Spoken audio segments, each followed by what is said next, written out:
তুমি যতই শেখাও গো মেজদি, গাদা পিটিয়ে যে ঘোড়া হয় নে কো, সে গান হয়তো তোমার নেই, আমার আছে, বেশ ভালোই আছে। মাগো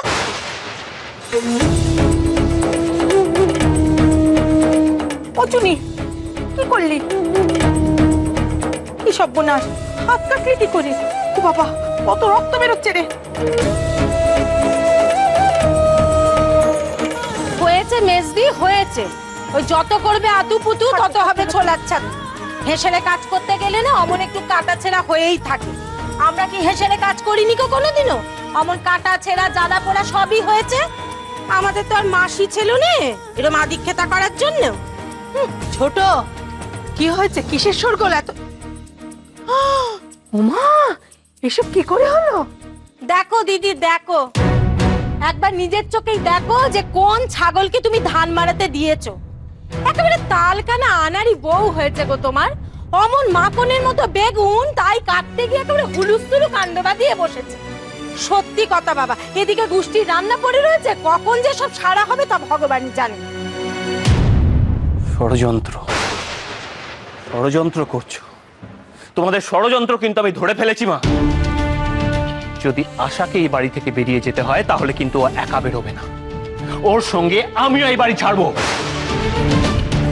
আমার কিছু হয়নি খুড়িমা, আমি রান্না করতে পারবো। না, আর দরকার নেই, যাও নিজের ঘরে গিয়ে শুয়ে পড়ে গে যাও। আমরা তো দাসীবাদী আছি, আমরাই সামলে নেব।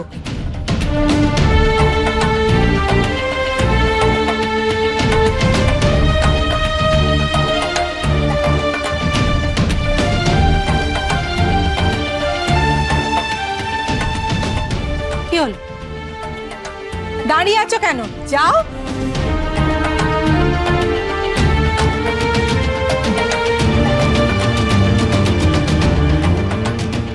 তুমি কি করলে বড়দি? এই জন্যে না, এই জন্যে আমার না তোমার উপরে বড্ড রাগ হয় গো বড়দি। বলি একে তো তুমি তার মাসিকেই হেসেলে ঢুকতে দিয়ে যথেষ্ট ভুল করেছো। সে তো তার বঞ্জিকে একেবারে তুলোয় মুড়িয়ে রেখে নিজেই হেসেলে সব কাজ সেরে ফেলতে চাইছে।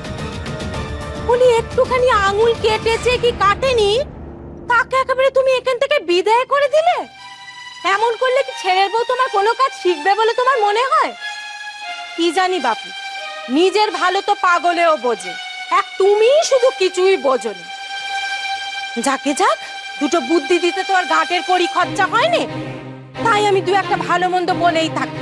সে শোনার হলে তুমি শুনবে, নইলে শুনবে না। আমার কি বা করার আছে বলো? যা করেছি ভেবে চিন্তেই করেছি ছোট বউ, আর কথা বাড়িও, বেলা অনেক গড়িয়েছে। যাও বাবন দিদিকে ডাক দাও, এসে রান্নার জোগাড়টা করে দিয়ে যাও। আদিক্ষেতা